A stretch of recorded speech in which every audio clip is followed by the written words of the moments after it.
SoFi is one of those stocks where the lazy version of the story can sound very convincing. If you are bullish, you can say, SoFi is a fast-growing fintech. It has a real bank, it is profitable, members are growing, deposits are growing, and Q1 2026 was another record quarter. All true. If you are bearish, you can say SoFi is still heavily tied to lending. Personal loans can get ugly in a credit cycle. The technology platform is not yet behaving like a clean software growth story, and the valuation already assumes a lot of good news. Also true, that is why SoFi is interesting. The easy version of the debate is SoFi a bank or a fintech? The better version is, can SoFi use a modern financial app, a bank charter, member growth, and lower funding costs to create durable earnings power without credit losses eating the story from the inside? That is the whole video. Because SoFi is no longer just a loss-making fintech promising a future. In Q1 2026, SoFi reported about $1.1 billion of GAAP net revenue, about $167 million of GAAP net income, about $340 million of adjusted EBITDA, and its 10th consecutive quarter of GAAP profitability. Members reached about 14.7 million, products reached about 22.2 million, deposits were about $40.2 billion. That is not vaporware. That is a real financial business. But the market is not valuing SoFi like a tiny experiment anymore. At the June 12th quote snapshot, the stock was around $16.67 with a market capitalization around $23 billion. So the question is not, can SoFi survive? The better question is, can SoFi keep proving that the profitable growth is durable enough to deserve that valuation? If a bank wears a hoodie, it is still a bank when credit losses show up.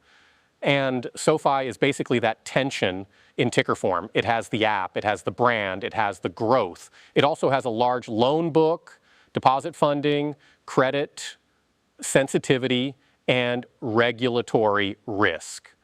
So we are going to walk through the company the way an investor should. What does SoFi actually do? How does it make money? Which product lines matter? Is it profitable? How healthy is the balance sheet? What is real business momentum and what is mostly hype? And by the end, you should not just know the ticker, you should understand the machine. Let's start with the simplest version.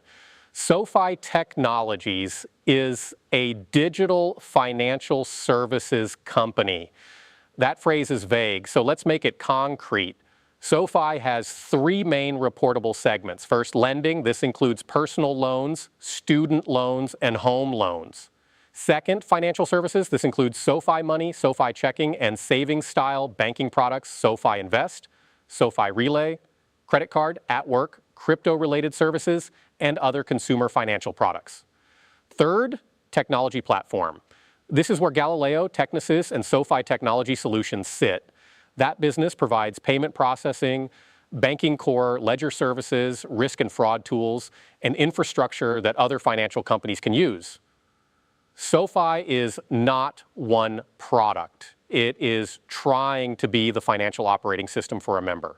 Borrow money, store money, spend money, invest money, track money, refinance debt, and eventually maybe use SoFi as the default place for many financial decisions. That is the dream. But the dream is not the income statement. The income statement still has to show where the money comes from. SoFi makes money in a few major ways. The first way is net interest income. That means SoFi earns interest on loans and other interest-earning assets, then pays interest on deposits and borrowings and keeps the spread. In Q1 2026, SoFi reported about $1 billion of total interest income and about $308 million of interest expense. That left about $693 million of net interest income. That is bank math, not app store math. The second way SoFi makes money is through lending fees and loan activity. SoFi originates loans. Some loans stay on the balance sheet, some are held for sale, some are sold or transferred through the loan platform business. SoFi also earns loan origination, sales, securitization, servicing, referral, and platform fees. In Q1, loan platform fees were a major part of fee-based revenue. That matters because SoFi is trying to show it can grow loan volume without turning every dollar of growth into balance sheet risk. The third way is financial services fees. Think interchange from card spending, brokerage revenue, referral fees, and other product level revenue. These are important because SoFi wants the member relationship to become deeper over time. If one member starts with a loan and later adds money investing, relay, or card products, SoFi can make more revenue from the same relationship. That is the cross-buy story. In Q1, 43% of new products came from existing members. That is a very important line. It says SoFi is not only buying customers at the front door, it is also getting some of them to walk deeper into the house. The fourth way is technology platform revenue. This is the Galileo and Technisys side. Other companies use SoFi's infrastructure to power accounts, payments, banking services, or financial technology products. This sounds like the clean software part of the story, but as we will see, it is not yet the cleanest part of the current financial story, and that is one of the big proof gates for SoFi. Before we go into the details, keep one mental model in your head. SoFi's thesis is a flywheel. The app brings members in. Members use more products create more data and more revenue opportunities. The bank charter and deposit base lower funding costs. Lower funding costs can make lending more profitable, like profitable lending and fee products fund more growth. And if the technology platform works, SoFi can also make infrastructure revenue outside its own consumer app. That is the bull case. But the bear case attacks the same flywheel. What if member growth is expensive? What if personal loan credit weakens? What if deposit rates stay high and funding advantages shrink? What if loan buyers pull back? What if the technology platform remains sluggish? What if the valuation already priced in the perfect version of the flywheel? Same company, different assumptions. That is why the key phrase for this video is proof gate. SoFi has a real business. Now it needs to keep passing proof gates. Let's go segment by segment. Start with lending. Lending is still the profit engine. In Q1 2026, the lending segment generated about $642 million of net revenue and about $382 million of contribution profit. That is a big number. And total originations were a record $12.2 billion, up about 68% year over year. Personal loan originations were about $8.3 billion. Student loan originations were about $2.6 billion. Home loan originations were about $1.2 billion. If you want to understand SoFi, do not skip those numbers. This is not just an app with cute budgeting features. This is a large lending machine. And lending machines can be wonderful when underwriting, funding, and demand are working. They can also punish you when credit turns.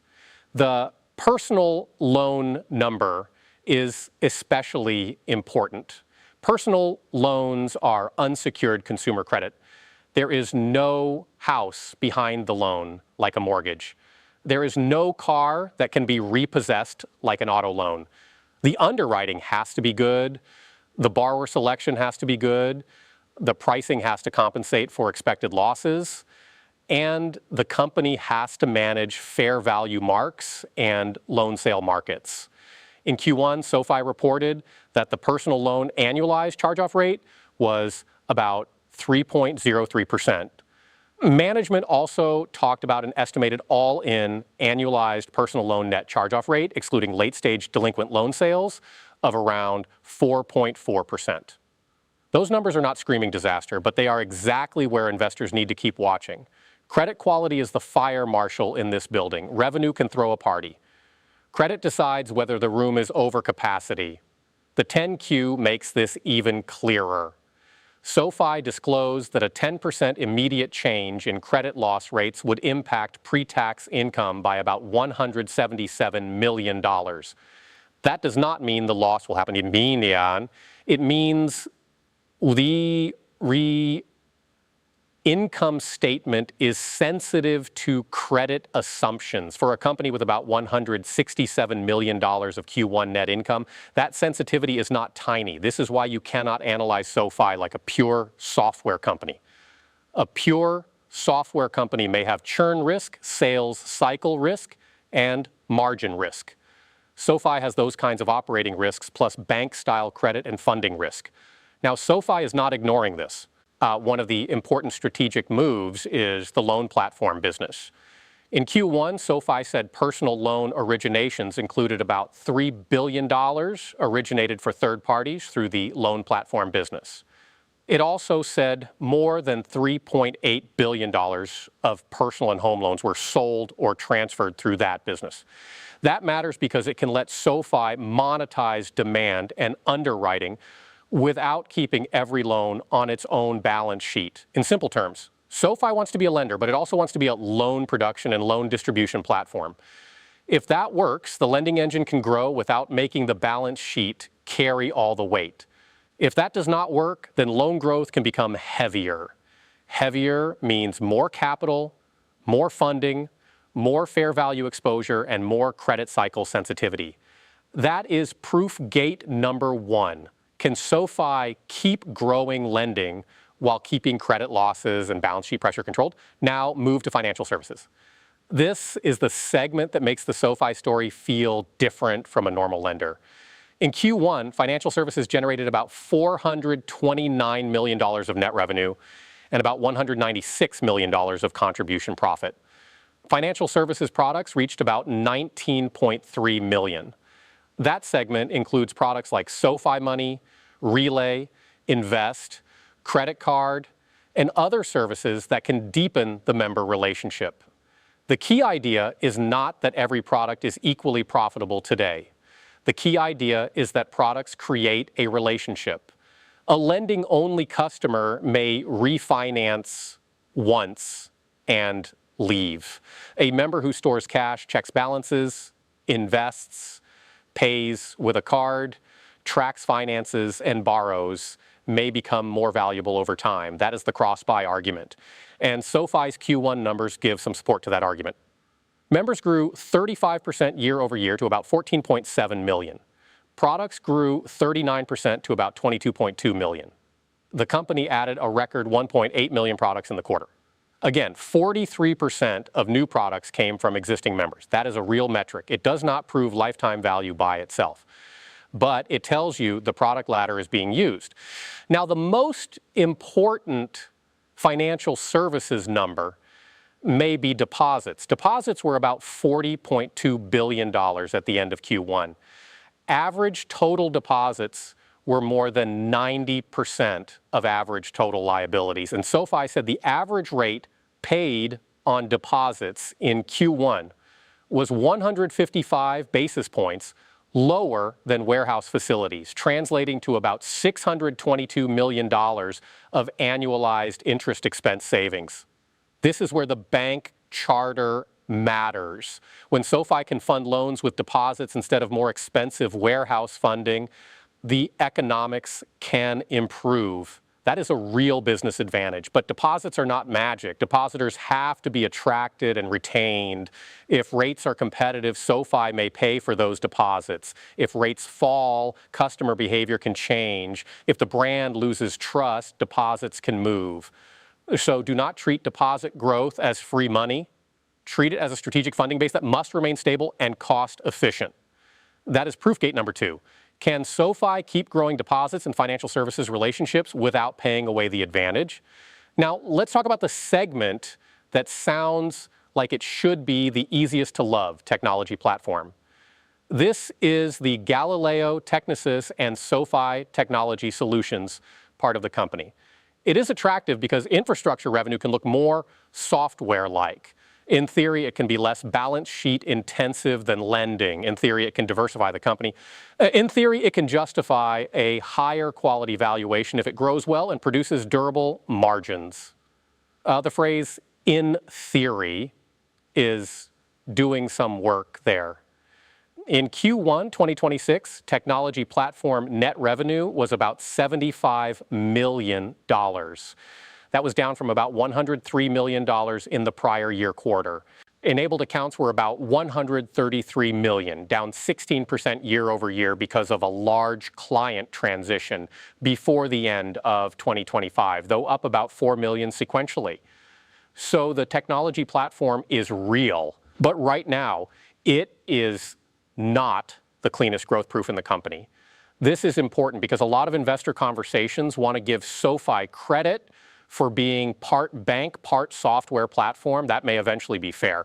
But the technology platform needs to earn that credit with re-acceleration, better revenue growth, durable margins, and less customer concentration drama.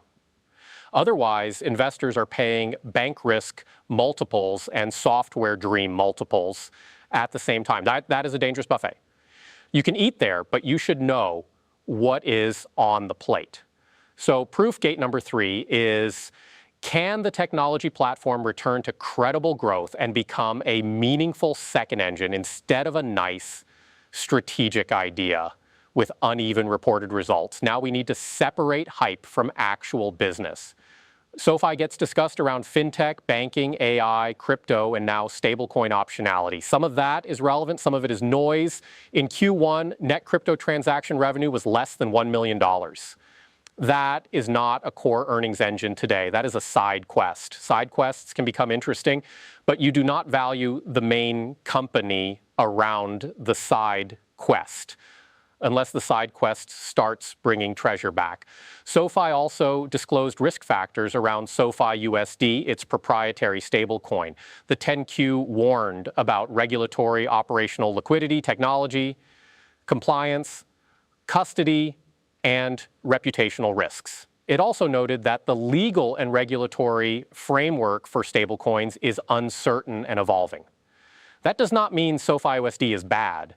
It means investors should not treat it like a free upside coupon. In finance, new products can create revenue. They can also create regulators, lawyers, controls, reserves, capital requirements, operational complexity, and late-night meetings nobody puts in the investor presentation. So the hype filter is simple. What is producing revenue and profit today? What is optionality? What is risk? For SoFi, the current core is not crypto. The current core is lending plus financial services plus deposit funding.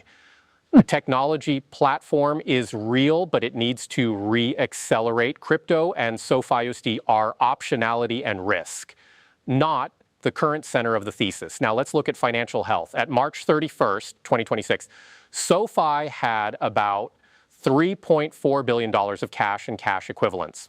It had about $3.2 billion of investment securities. Total assets were about $53.7 billion. Total liabilities were about $42.9 billion. Total stockholders' equity was about $10.8 billion. Debt was about $1.8 billion. Tangible book value was about $9.2 billion, or about $7.21 per common share. Those numbers matter because SoFi is a balance sheet business. The balance sheet is not an appendix. It is the stage. Loans on the balance sheet totaled about $42.2 billion. That includes loans held for sale and loans held for investment. So when you hear fintech app, remember that there is a very large financial asset base behind the app. Now, one line that can confuse people is cash flow. In Q1, SoFi reported net cash used in operating activities of about $2.3 billion. That sounds scary if you read it like a software company. But for a lender, operating cash flow can be heavily affected by loan origination and loans held for sale. If the company originates more loans and holds them for sale, cash can go out before those loans are sold, financed, securitized, or otherwise monetized. So negative operating cash flow does not automatically mean the business is burning cash in the simple startup sense. But do not ignore it either. It tells you the business needs functioning funding markets, deposit stability, loan sale demand, and balance sheet discipline. So, proof gate number 4 is, can SoFi keep converting loan growth into earnings without letting the cash flow and funding mechanics become a hidden pressure point? Now, let's talk profitability. SoFi is profitable. That sentence matters because for years, the simplest bear case was that SoFi was growing but not earning enough. Q1 2026 changed the conversation. GAAP net income was about $167 million. Adjusted EBITDA was about $340 million. The company guided full year 2026 adjusted net revenue to about $4.655 billion. It guided adjusted EBITDA to about $1.6 billion. It guided adjusted net income to about $825 million. It guided adjusted EPS to about 60 cents. That is not maybe someday. That is management telling investors the business is now producing meaningful profitability. But the word adjusted matters, and the source of profit matters. If profit comes with controlled credit, stable funding, and growing fee businesses, it can deserve more confidence. If profit depends too heavily on favorable fair value marks, high-risk credit, loan sale demand, or unsustainably high deposit rates, investors should be more cautious. This is why the right question is not simply, is SoFi profitable? It is, what quality of profitability is SoFi producing? That brings us to valuation.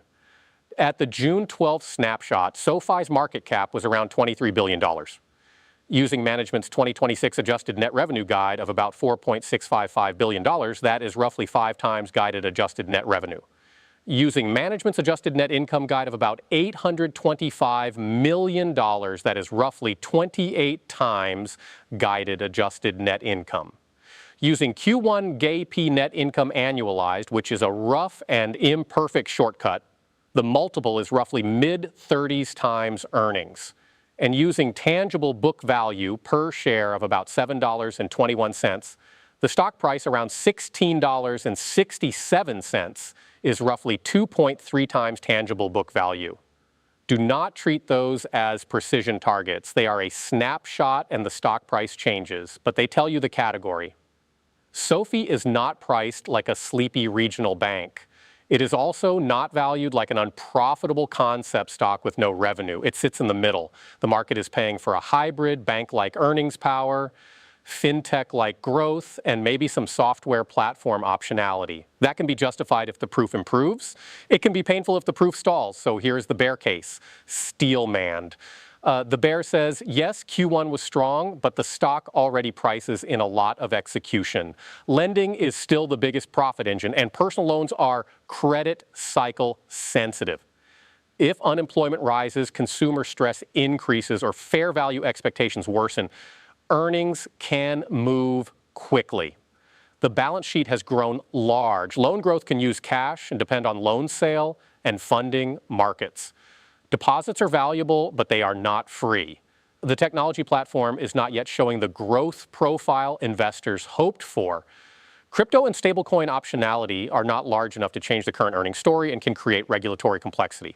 And at roughly $23 billion of market value, investors are not buying a hidden, undiscovered microcap. They are buying a company that already needs a lot to go right. That is a fair bear case. Now, here's the bull case, also Steelman. The bull says SoFi has already crossed the line from promise to profitability. Revenue growth is strong. Member growth is strong. Product growth is strong. Existing members are adding products. Deposits are large and strategically valuable. The bank charter lowers funding costs. The loan platform business can help SoFi originate and monetize loans without holding all the risk. Financial services is becoming a real contribution profit engine. And if technology platform reaccelerates, SoFi could have multiple growth engines instead of one lending-heavy story.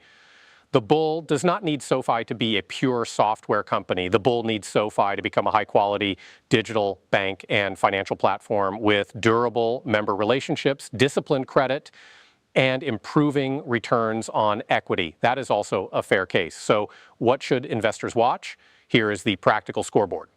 First, member growth. Not just total members, but whether product adoption per member continues to rise. Second, deposit growth and deposit cost. Deposits are powerful only if they remain stable and economically attractive. Third, personal loan credit performance. Watch charge-offs, delinquencies, fair value marks, and management's loss assumptions. Fourth, loan platform business volume. If third-party demand for SoFi-originated loans remains strong, the lending model becomes more flexible. Fifth, financial services contribution profit. This tells you whether non-lending products are becoming a real profit center. Sixth, technology platform re-acceleration. If Galileo, Technisys, and SoFi technology solutions grow again, the valuation conversation can improve. If they do not, investors should be careful about assigning software platform credit.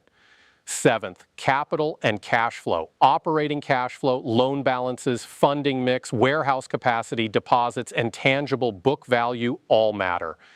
And eighth, hype discipline. AI, crypto, stablecoins, and fintech branding are not bad words, but they need to connect back to revenue, profit, risk, and return on capital. Otherwise, they are just decorations on a balance sheet. So what is SoFi? It is not a fake business. It is not just a meme ticker. It is not just a lending company either. It is a profitable digital financial platform with a real bank, a large lending operation, fast member growth, a growing financial services segment, and a technology platform that still needs to prove its next leg. The opportunity is that SoFi could become a durable financial services compounder if the flywheel keeps working. The risk is that credit, funding, or valuation expectations expose how hard it is to grow a balance sheet-heavy fintech through a full cycle. That is the mature view of SoFi.